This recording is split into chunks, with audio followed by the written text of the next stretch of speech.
What's up, owls, and welcome back to Hoot and Holler, your go-to podcast for all things Florida Atlantic. My name is Amari, and today my co-host is Morgan. Today we're tackling a topic that every college student deals with at some point in their time management. That's right. Between classes, work, maybe your social life, clubs, it sometimes feels like there are not enough hours in the day. But don't worry, we've got two amazing orientation leaders with us today to share their best time management tips, personal experiences, and maybe a few fails along the way. Let's welcome our guests. Go ahead and introduce yourself. Tell us your name, major, and what are you currently juggling right now? I'll go first. Hi, my name is Tanea. My current major is English education with an ESOL endorsement and reading endorsement. I'm currently juggling right now is time management between my organizations and showing up to other organizations' events as well as schoolwork. Okay, my name is Trinity. I'm currently a sophomore, majoring in accounting, minoring in business law. And one of the things that I'm currently juggling is communication. And it's just like, I have issues like responding back to people. So if you message me, it may take a while for me to respond. All right, let's start with the basics. How would you describe your current time management style? Are you a planner, a procrastinator, or maybe somewhere in between? So for me, I'm more so in between. I do tend to like plan out my day, but I don't always stick to the plan. I just kind of plan it out and then go with the flow. And I do procrastinate from time to time. So certain, activities throughout the day that I feel like aren't as important, I would procrastinate on. Don't we all? I would say the same for me because I'm in two orgs. On top of the fact that I'm a president of one, you're expected to show up to other organizations' events to show face. On top of the fact that I'm in this is my third to last semester at FAU. So on top of like doing my papers and schoolwork, it's like I have a planner and I have the important dates written down. But if I fall behind in something, my whole timeline gets messed up. Mm-hmm. Okay. Be honest. Mm-hmm. Have you ever pulled an all-nighter because of poor time management? And if you did you regret it? I guess that's a yes. Okay. So I would say for me, I definitely did. And it was recent. I think it was literally like the day before spring break started. I had this financial management class and I don't know what happened, but I just didn't do any of the work in the class. And I was like, oh, Trinity. It's due tomorrow. It was bad. It was 13 assignments. So I just did all day, all night. I completed everything. And yeah. Oh my goodness. Listen, I have learned to clock out at 12 o'clock. If it's not done, it's not done. But before spring break was over, I had a 10-page essay due. And I wasn't trying to do that over spring break. I'm going to tell you right now, I have an essay that I still have not completed that was due last Sunday that he said I could turn in this Sunday. So that tells you a lot. That does. But I get my work done. Yeah. I have good grades. Mm-hmm. Okay. So let's talk about structure. What does a typical day in your life look like? And how do you balance everything from extracurriculars, school life, and your personal life? I would say for me, I usually try to start my day early. I haven't been able to for the past couple of weeks because I have been injured in a way. But usually I try to start off my day getting up at between 5:30 or 6:30, either going to the gym or starting off soft, either listening to music or just doing something to start off my day softly. And then I make sure at least I get up, get my bags packed, clean up my desk, look at any other work that I gotta do for the day. And then I leave my dorm. I live in Parliament. So once I leave Parliament, I try to stay out of Parliament as long as I can, especially if I have an e-board meeting or if I have an event that I know I need to go to. I try to go to class, make sure I'm in class.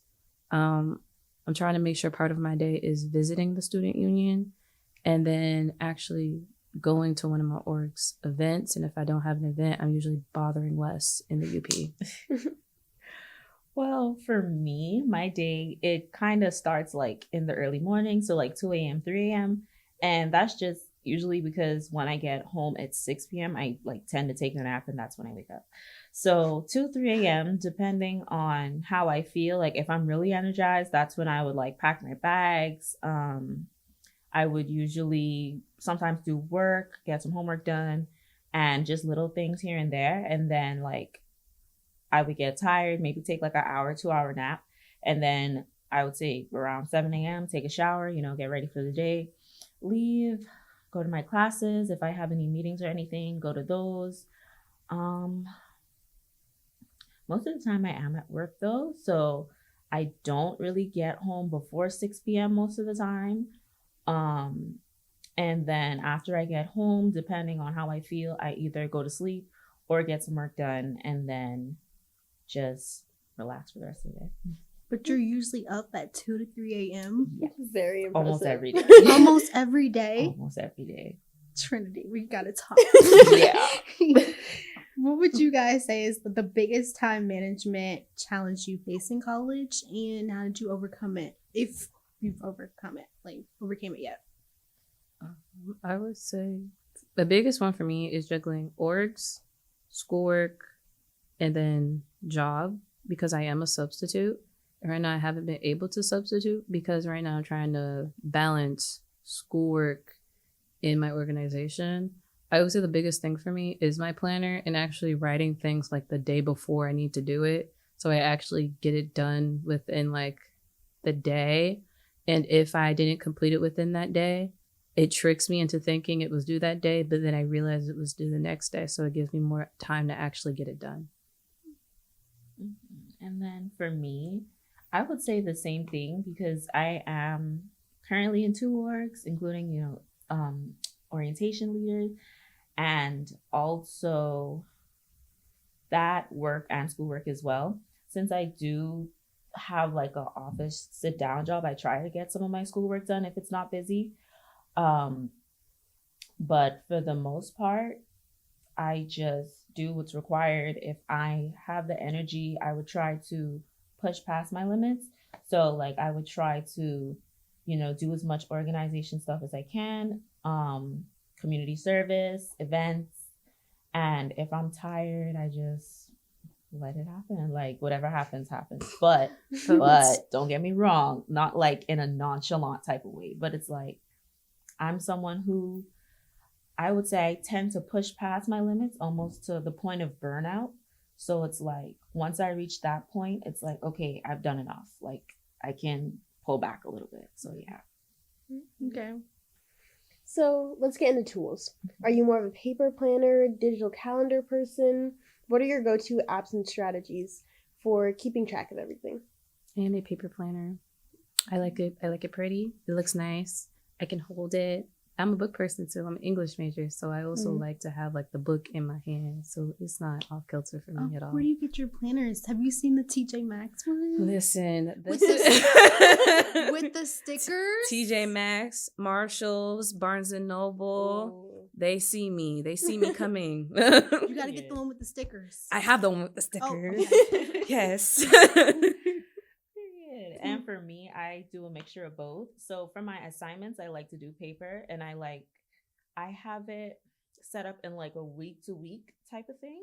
Whereas if it's like an event, I would put it on my calendar on my phone or like as a reminder on here. So, and let's talk about procrastination, because let's be real, we've all been there. mm-hmm. What are your best strategies for staying on track when motivation is low? For me, my strategy is literally just do it. Like as soon as you get something, just do it. And I feel like that knocks out a lot of the procrastination because you're just cutting out the time thinking about the assignment, complaining about the assignment, just jump right into it, get it finished. And sometimes from personal experience, the assignment isn't even as bad as you thought. So just get it done. How do you tackle big projects or assignments without feeling completely overwhelmed? I would say I look at the instructions of the professor. If the instructions are unclear, I actually email the professor And I try to do that when the assignment is first like assigned. Because even though like I might push back the assignment, at least I actually understand what needs to be done. And then for me, I like to like separate the assignment. So I like to do like maybe 4 different parts. First, like the bullet points of the assignment, what are the main points that I need to hit? And then like frame the assignment. So set it up as to how I want it to look, or like a plan on how I want it to look. And then like the rough draft, which is me putting all the information, everything in. And then the final draft, just going over the rough draft, doing some revision, and just making sure that everything makes sense, no grammatical errors or anything like that. Okay. Prioritization is huge. When everything feels urgent, how do you decide what to do first when your to-do list is packed? So I just did this actually. So I had I think 3 or 4 assignments due. One for LEDR, another I think 8-page essay, and then I have another I think it's 5 pages that's due this Sunday. And I wrote it down in my planner and I numbered them as like as importance of like when they're due. So the one I have, like I got the extension on that was due last Sunday that I'm going to be turning in probably this Saturday. I put it as number 2 because technically that was the first one due, but LDR was due this Wednesday. So I put LDR as 1, that one is 2, and then I have the last essay that I need to write as 3. And for me, I would say the same thing is mainly like due dates. So when it comes to assignments, if an assignment is due on Saturday and then the other one is due Sunday, I would put the one that's due Saturday first before the one that's due on Sunday. So that would be my strategy, just making sure whichever one comes first or is going to affect me first, I would complete that one first. Have you ever had a time management fail that totally backfired? What happened and what did you learn from it? You gotta hear this. You want me to go? Okay, mine is actually Shro. So I read over the attire. First, what is Shro? Oh, so Shro is the Southern Regional Orientation Workshop. Yes. And that's basically like a little workshop. Ours was 3 days, and we did a lot of, I don't want to say workshops again, but we did a lot of like little ed sessions and stuff like that, just to learn more about like being an orientation leader, different leadership styles, what may work for you, and things along that line. So and where was Shro this year? It was in New Orleans at Tulane University. Okay, cool. But basically what happened, we had an outline of what we were supposed to wear, and I got confused. I don't want to say I got confused. I feel like I misread it. But we were supposed to wear navy blue pants. I thought it was navy blue or black dress pants. So I kind of panicked when we were there, and I'm like, oh. But luckily that morning we had time, so I was able to go to H&M and buy the navy blue pants. But it just made me realize like how much more I need to, I guess, prioritize and reread over certain requirements, because I don't know how I missed that. But yeah, that would be one of my fails. I would say for me is that not even like the procrastination part, but more of like overbooking myself and overextending my time. Because I think I have so much time to do something, and then I realize like, oh, I have 2 things planned at the same time, and one of them's an assignment or something to do for my organization. And I realize it, and I'm like, oh, this is more important than this. And I would say, I think one fail I would say would be last fall when it came to us putting in orders for COSO, because we would put it in like exactly 2 weeks before the event, and we learned the hard way that 2 weeks don't mean 2 weeks. It means 3 weeks. You have to put in stuff 3 weeks beforehand. What's the best piece of advice, time management advice you've ever received? For me, it's to work in the time that works best for you.